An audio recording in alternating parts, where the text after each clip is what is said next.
Жалпыга маалымдоо каражаттарына маалымат берип жатып Өмүрбек Текебаев Белизден келген жаңы документтер буга чейин Улуттук коопсуздук комитети жарыя кылган документтердин жасалма экенин тастыктады деп билдирди. Анын айтуусунда бул чуулгандуу ишти Кыргызстандын атайын кызматы менен Белизде көз боёмчулук менен айыпталып жабылып калган фирманын кызматкерлери атайын уюштурган. Мындан улам эл аралык Балдермас Артурс ЛЛП юридикалык компаниясына жалдашкан. Алар Белиз Формат Сервис Лимитед кеңсесине расмий кайрылышкан. Бирок биз Белизге кат жаздык.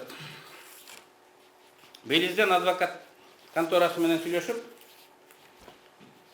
ал жактан документтерди алдык. Документтер 2 этап менен келди.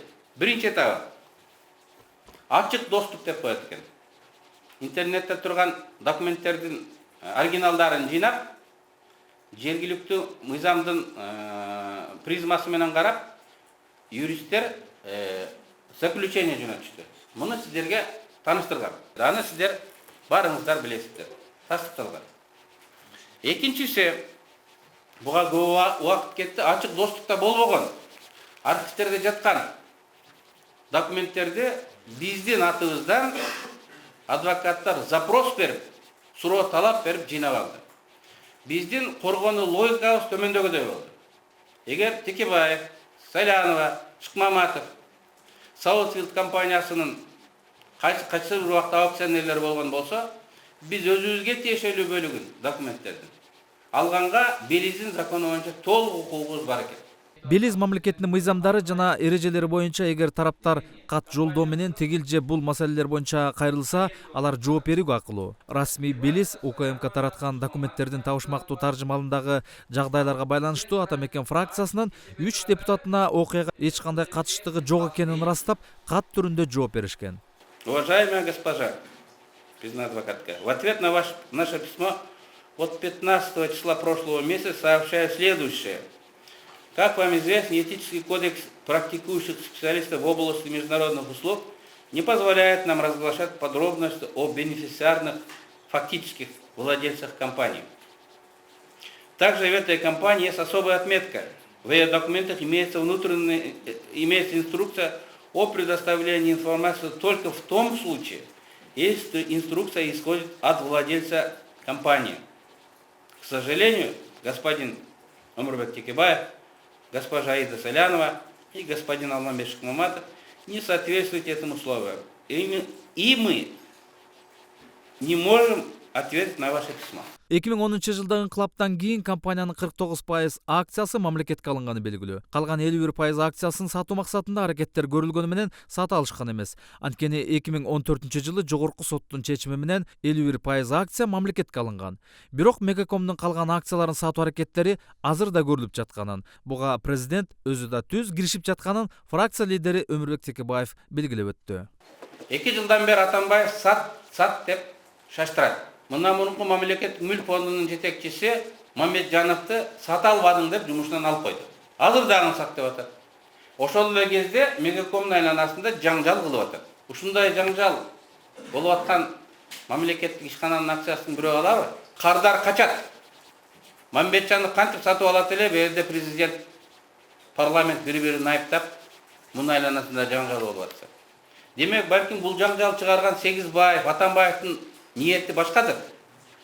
Улам аукцион өтүп, эч ким албаса, мунун баасы аукциондон аукционго билесиңер закон боюнча 50%ке азаят. Өткөн аптада КТРК каналы аркылуу көрсөтүү даярдалып, анда УКМКнын Альфа Телеком компаниясынын 51% үлүшү тууралуу. Буга чейин айтылып келген Белизден келген жасалма документтер боюнча кайрадан программа даярдалган. Бул боюнча да журналисттердин суроолоруна жооп берип жатып, Текебаев коомдук каналдын жетекчиси телефон аркылуу түшүндүрмө бергенде токтолду. Анан мага кече күтүүсүздөн Илим Карпбеков звонок кылат. Сиз мени издептисиз деп. Мен издеген жокмун дедим. Мен сени Атамбаев кеткенден кийин издейм. Дедим, азыр эми пайдасыз сени издегенде. Десем, ана мына деп актанат. Белизден ушундай документ келип калды, эми чыгарганга мажбур болдум. Анан дейт, ошол Канимет деген эме журналист менден 3000 сом сурады дейт. Эмеге 3000 сом керек экен. $50 дебедим теги апостил алганга. Анан мен 3000 сом бердим дейт. Анан ошону апостилдеп этип, ошол тиги Илимдин 3000 сом менен келди. Мен Илимге айттым, Илим, рахмат, сага абдан ыраазымын. Биз далилдеген документтерди акча кетирип, кошумча далилдеп берип берсек. Ал биздин тиги күнөөбүз жок экенин, ГКНБ фальсификация менен иш алып баратканын далили дедик. Ошентип биздин чыгып, ошол кагаздардын баарын жыйнаганга чыгып, $3900 плюс Илим Карпеевдин 3000 сому болду. Эске салсак, президент Белизгейт тастыкталбаса, Сегизбаев жоопко тартылат.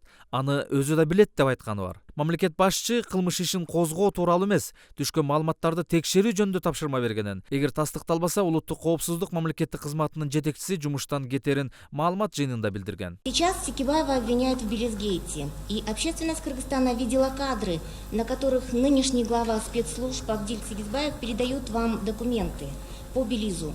А если окажется, что это неправда, и вас вовлекли в большую аферу, накажете ли вы спецслужбы? Спасибо.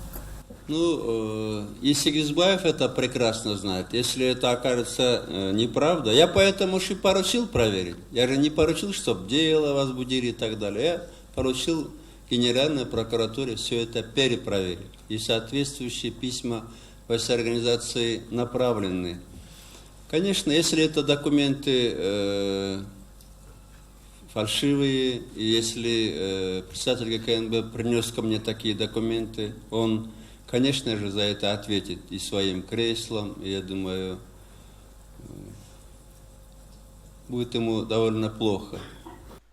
Эми окуя мындан ары кандай нукта өзгөрөрүн? Коопсуздук комитети көргөзгөн документтер канчалык ынанымдуу экенин жана президенттин эл алдында айткан сөзү канчалык аткарыларын убакыт көргөзөт. Атамекен мамлекеттик деңгээлде шылуундук жасагандыгы үчүн улуттук коопсуздук мамлекеттик кызматынын жетекчиси Сегизбаевдин, такталбаган маалыматты таркаткандыгы үчүн КТРКнын жетекчиси Карыпбековдун кызматтарынан кетүүсүн талап кылууда.